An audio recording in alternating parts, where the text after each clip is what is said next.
इथे मी झिंगा घेतला आहे, कांदा, टोमॅटो, तेल, कोथिंबीर, मिरची, घरचा लाल तिखट मसाला, मीठ आणि हळद।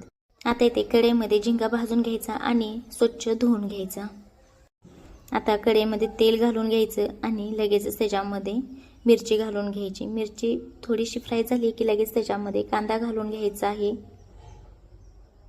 आता कांद्यामध्ये थोडंसं मीठ घालून व्यवस्थित मिक्स करून घ्यायचं। आता ह्याच्यामध्ये टोमॅटो घालून घ्यायचा आहे आपल्याला आणि टोमॅटो ही व्यवस्थित मिक्स करून घ्यायचा आहे। आता ह्याच्यामध्ये हळद आणि घरचा लाल तिखट मसाला घालून हेही धुवून घेतलेला झिंगा घालून घ्यायचा आहे आता ह्याच्यामध्ये आणि व्यवस्थित आपल्याला मिक्स करून घ्यायचं आहे आणि थोडी वरून कोथिंबीर घालून इथे आपल्याला झाकण ठेवून घ्यायचं आहे।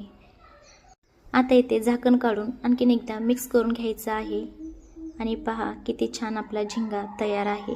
जर तुम्हाला राधिकास किचनचे व्हिडिओ आवडत असेल तर व्हिडिओला लाईक करा, चॅनलला सबस्क्राईब करा।